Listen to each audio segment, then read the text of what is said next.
ನಮಸ್ಕಾರ ಫ್ರೆಂಡ್ಸ್, ನಾನು ನಿಮ್ಮ ಪ್ರೀತಿಯ ಗುರುರಾಜ್ ಗೌಡ. ರಾಜ್ ಯೂಟ್ಯೂಬ್ ಚಾನೆಲ್ ಮುಖಾಂತರ ನಿಮಗೊಂದು ಸ್ಪೆಷಲ್ ವಿಡಿಯೋನ ತೋರಿಸ್ತಾ ಇದ್ದೀನಿ.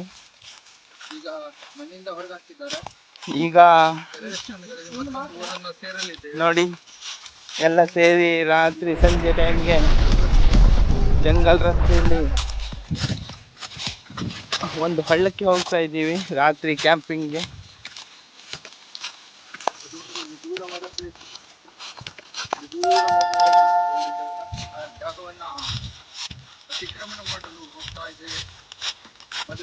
ಫ್ರೆಂಡ್ಸ್ ಜೊತೆ ಸುತ್ತಾಡೋಕೆ ತುಂಬಾ ಸಖತ್ತಾಗಿರುತ್ತೆ ಫ್ರೆಂಡ್ಸ್.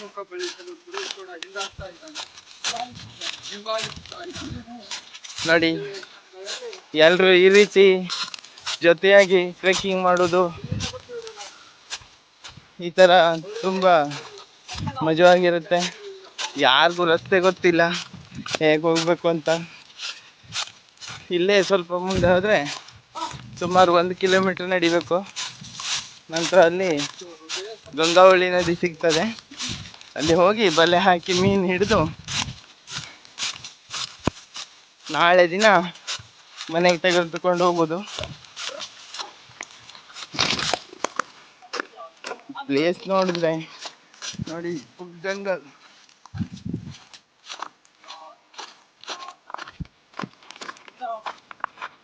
ಮಸ್ತ್ ಖುಷಿ ಆಗತ್ತೆ.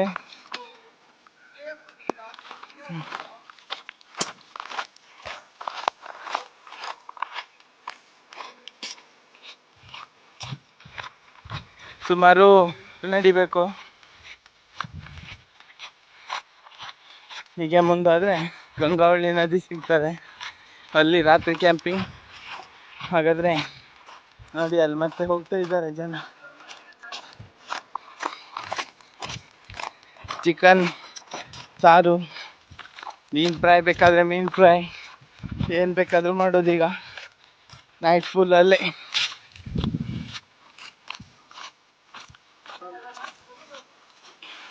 ಸುಮಾರು 1 ಕಿಲೋಮೀಟರ್ ನಡೆದು ಬಂದ ನಂತರ ಗಂಗಾವಳಿ ನದಿ ಸಮೀಪಿಸ್ತಾ ಇದ್ದೇವೆ.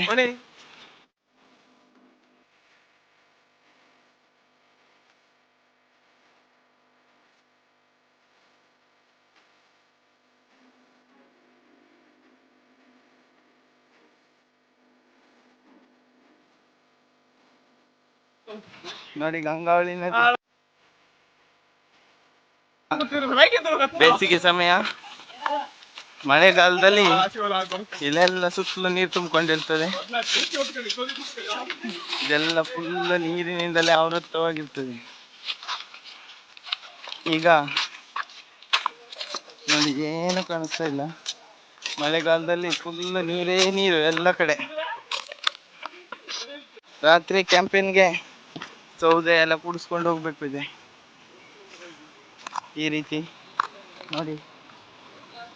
ಅಲ್ಲಿಂದ 1 ಕಿಲೋಮೀಟರ್ ನಡೆದ್ರು ಕೊನೆಗೆ ಈ ನೀರು, ಈ ಪ್ರಕೃತಿ ನೋಡಿದ್ರೆ ಮನಸ್ಸಿಗೆ ಖುಷಿ ಆಗ್ತದೆ.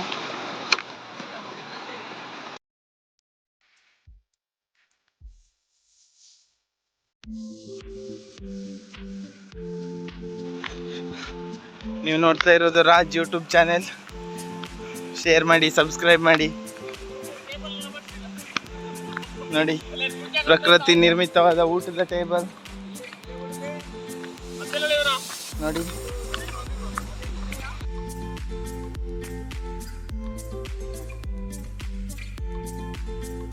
ಇಲ್ಲೇ ಈಗ ರಾತ್ರಿ ಕ್ಯಾಂಪೇನ್ ನಮ್ದು.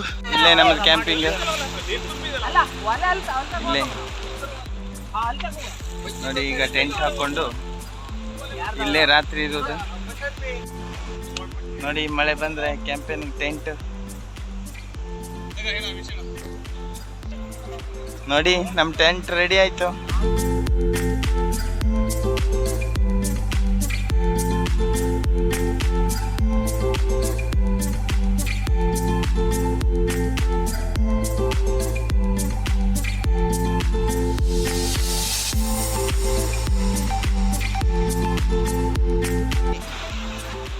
ಇದೆ ಗಂಗಾವಳಿ ನದಿ. ಸುಮಾರು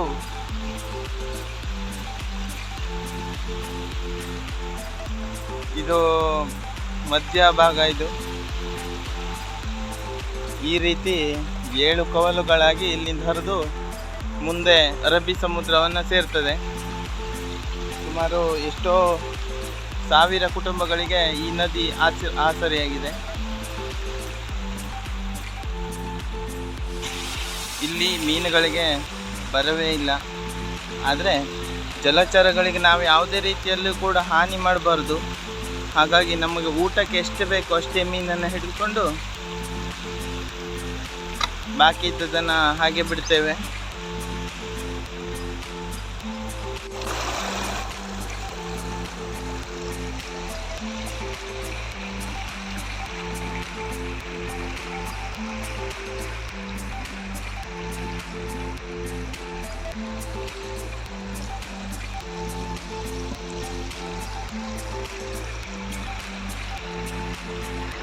ಈ ನದಿ ಎಷ್ಟು ದೊಡ್ಡದಾಗಿದೆ ಅಂದರೆ ಸುಮಾರು ಇಲ್ಲಿಂದ ಒಂದು 2.5 ಕಿಲೋಮೀಟರ್ ತನಕ ಈ ನದಿ ದಡ ಮುಟ್ಲಿಕ್ಕಾಗುವುದಿಲ್ಲ. ಮಳೆಗಾಲದಲ್ಲಿ ಅಂತೂ ಫುಲ್ ತುಂಬಿ ಹರಿತದೆ ಇಲ್ಲಿ. ದಯವಿಟ್ಟು ಮಾತನಾಡುವುದರಲ್ಲಿ ಯಾವುದೇ ರೀತಿಯಾದಂಥ ತಪ್ಪಿದ್ರೆ ಕ್ಷಮಿಸಬೇಕು. ಇದು ನನ್ನ ಮೊದಲ ವಿಡಿಯೋ. ಮೊದಲು ಒಂದು ಸಲ ಮಾಡಿದ್ದೆ, ಆದರೆ ಅದು ಯೂಟ್ಯೂಬ್ ಚಾನೆಲ್ ಮಾಡಬೇಕನ್ನುವಂಥ ಮನಸ್ಸಿಂದ ಮಾಡಿದ್ದಲ್ಲ. ನೋಡಿ, ಇಲ್ಲಿ ಕೋಳಿಯನ್ನು ಮಾಡ್ತಾ ಇದ್ದಾರೆ. ಮೀನನ್ನು ಬೇಕಷ್ಟೇ ಬಳಸುವುದು.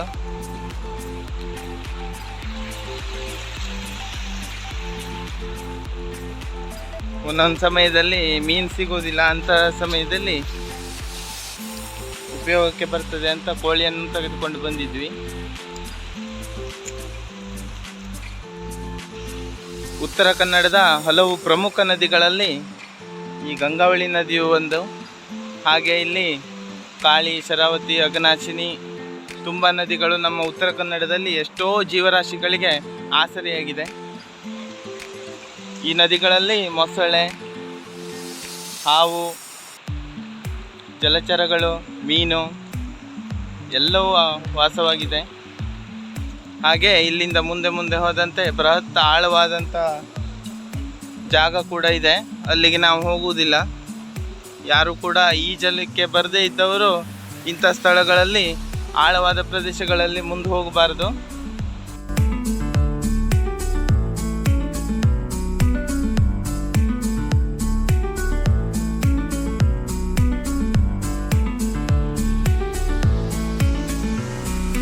ನೋಡಿ, ಸುತ್ತಲೂ ಕತ್ಲೆ, ಎಲ್ಲ ಕಡೆ ಕತ್ಲೆ ಆವರಿಸಿದೆ.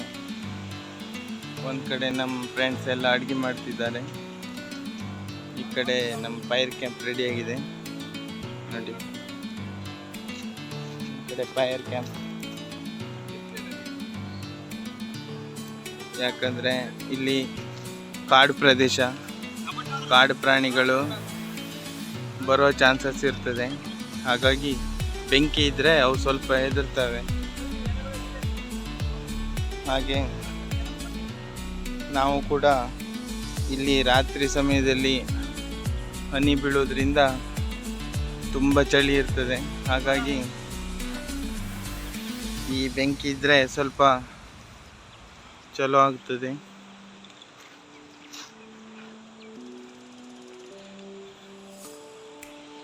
ಈಗ ಅಂಕೋಲಾ ತಾಲೂಕಿನ ನದಿಯ ತಟದಲ್ಲಿದ್ದೀನಿ. ಈ ವಿಡಿಯೋ ಮಾಡ್ತಿರುವ ಉದ್ದೇಶ ಎಲ್ಲರಿಗೂ ಇಲ್ಲಿಯ ಪರಿಸರ, ಇಲ್ಲಿನ ಜನ ಯಾವ ರೀತಿ ಇರ್ತಾರೆ ಅನ್ನೋದನ್ನಾಗಿ ನಿಮ್ಮೆಲ್ಲರಿಗೂ ತಿಳಿಸುವುದಕ್ಕಾಗಿ ಈ ವಿಡಿಯೋ ಮಾಡ್ತಾ ಇರುವುದು. ಹಾಗೆ ಡಾಕ್ಟರ್ ಬ್ರೋ ಗೊತ್ತಿರ್ಬೋದು, ಎಲ್ಲರಿಗೂ ಆತ್ಮೀಯರು. ಯೂಟ್ಯೂಬ್ ಚಾನೆಲ್ ಮುಖಾಂತರ ಅತ್ಯಂತ ಹೆಸರುವಾಸಿಯಾದವರು. ಪ್ರಪಂಚದ ಸುತ್ತ ಎಲ್ಲ ಕಡೆಯಲ್ಲೂ ಸುತ್ತಕೊಂಡು ಬಂದಿದ್ದಾರೆ. ಎಷ್ಟೋ ಜನ, ಲಕ್ಷಾಂತರ ಅಭಿಮಾನಿಗಳಿದ್ದಾರೆ. ಅದೇ ರೀತಿ ನಾನು ಕೂಡ ಒಬ್ಬ ಅವರ ಅಭಿಮಾನಿ. ಅವರನ್ನು ಇನ್ಸ್ಪಿರೇಷನ್ ಆಗಿ ತಗೊಂಡು ನಾನು ಈ ವಿಡಿಯೋ ಮಾಡ್ತಾ ಇರುವುದು. ಹಾಗೆ ಡಿಸ್ಕವರಿ ಚಾನೆಲಲ್ಲಿ ಬರುವಂಥ ಬೇರ್ ಗ್ರಿಲ್ಸ್ ಅವರು ಕೂಡ ನನಗೆ ವಿಡಿಯೋ ಮಾಡುವುದಕ್ಕೆ ಸ್ಫೂರ್ತಿ. ಇನ್ನೂ ಹೆಚ್ಚು ಹೆಚ್ಚು ವಿಡಿಯೋ ಮಾಡುವುದಕ್ಕಾಗಿ ತಮ್ಮ ಪ್ರೋತ್ಸಾಹ ತುಂಬ ಅಗತ್ಯ. ಹಾಗಾಗಿ ದಯವಿಟ್ಟು ನನ್ನನ್ನು ಪ್ರೋತ್ಸಾಹಿಸಬೇಕು. ಇದು ನಮ್ಮ ಫೈರ್ ಕ್ಯಾಂಪ್. ಇಲ್ಲೇ ಸುತ್ತಲೂ ಕುಳಿತುಕೊಂಡು ನಾವು ಊಟ ಮಾಡೋದು. ಅಡುಗೆ ರೆಡಿ ಆಗ್ತಿದೆ, ಫ್ರೆಂಡ್ಸ್ ಎಲ್ಲ ಅಡುಗೆ ಮಾಡ್ತಿದ್ದಾರೆ. ಇನ್ನು ಕೆಲ ಸಮಯದಲ್ಲಿ ನಾವು ಅಲ್ಲೊಂದು ಹಳ್ಳ ಇದೆ, ಅಲ್ಲಿ ಸ್ವಲ್ಪ ಆಳ ಇರುವಂಥ ಜಾಗ, ಮೀನುಗಳು ಹೆಚ್ಚಾಗಿರ್ತದೆ. ಅಲ್ಲಿ ಗಾಳವನ್ನು ಹಾಕಿ ಮೀನನ್ನು ಹಿಡಿದು ತರುತ್ತೇವೆ. ಹಾಗೆ ತಮಗೊಂದು ಮಾಹಿತಿ, ಇನ್ನು ಕೆಲವೇ ದಿನಗಳಲ್ಲಿ ಒಂದು ಅದ್ಭುತವಾದ ಸ್ಥಳಕ್ಕೆ ಹೋಗಿ ವಿಡಿಯೋ ಮಾಡಿ ನಿಮಗೆ ತೋರಿಸ್ತೇನೆ. ಅದು ಜನವರಿ 22ನೇ ತಾರೀಕು ಶ್ರೀರಾಮನ ಜನ್ಮಭೂಮಿ ಅಯೋಧ್ಯೆಯಲ್ಲಿ ಶ್ರೀರಾಮನ ಮೂರ್ತಿ ಪ್ರತಿಷ್ಠಾಪನೆ ಆಗುವ ಕಾರಣದಿಂದ ನಾನು ಒಂದು ಸ್ಪೆಷಲ್ ಜಾಗಕ್ಕೆ ಹೋಗಿ ಅಲ್ಲಿ ಶ್ರೀರಾಮನ ಬಾವುಟ ಹಾಕಿ ಜೈ ಶ್ರೀರಾಮ್ ಅಂತ ಹೇಳಿ ಬರುವುದಕ್ಕಾಗಿ ಹೋಗ್ತಾ ಇದ್ದೇನೆ. ಹಾಗಾಗಿ ತಮ್ಮೆಲ್ಲರ ಸಪೋರ್ಟ್ ನನಗೆ ತುಂಬ ಇಂಪಾರ್ಟೆಂಟ್. ಅಲ್ಲಿಗೆ ಹೋಗುವುದಕ್ಕೆ ಸ್ಫೂರ್ತಿ ಕೊಡುವವರೇ ನೀವು. ಹಾಗಾಗಿ ದಯವಿಟ್ಟು ನನಗೆ ಸ್ಫೂರ್ತಿ ತುಂಬಬೇಕು. ನಿಮ್ಮ ಸಪೋರ್ಟ್ ತುಂಬ ಇಂಪಾರ್ಟೆಂಟ್. ಫ್ರೆಂಡ್ಸ್, ಈಗ ನಾವು ಬಲೆ ಹಾಕಿದ್ದು ಅಲ್ಲಿರುವ ಮೀನು ತೆಗೆದುಕೊಂಡು ಬರ್ಲಿಕ್ಕೆ ಹೋಗ್ತಾ ಇದ್ದೇವೆ. ಕಲ್ಲುಗಳ ಹಾದಿಯಲ್ಲಿ ಸಾಗಬೇಕು.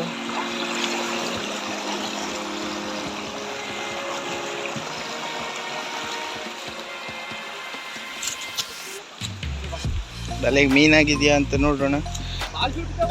ಕಲ್ಲು ಪ್ರವಾಹದ ಸಂದರ್ಭದಲ್ಲಿ ಬಂದಂಥ ಕಲ್ಲು, ಮರಗಳ ಚೂರು, ಕಾಲೆಲ್ಲ ನೋಡ್ಕೊಂಡು ಹುಷಾರಾಗಿ ಬರಬೇಕಾಗ್ತದೆ. ನೋಡಿ ಫ್ರೆಂಡ್ಸ್, ಅಲ್ಲಿ ನಮ್ಮ ಗೆಳೆಯರು ಹೋಗ್ತಾ ಇದ್ದಾರೆ.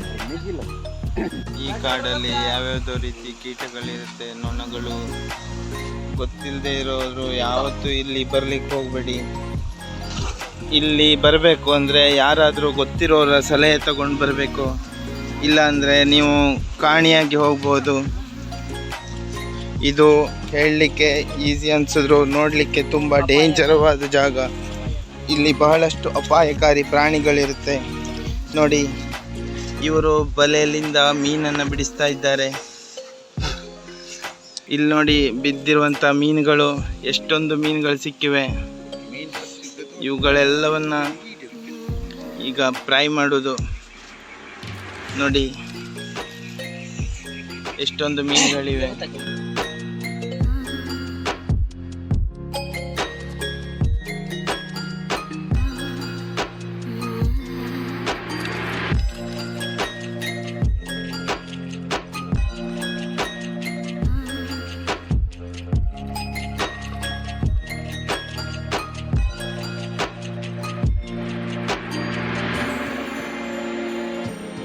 ಫ್ರೆಂಡ್ಸ್, ನಮಸ್ಕಾರ ಎಲ್ರಿಗೂ.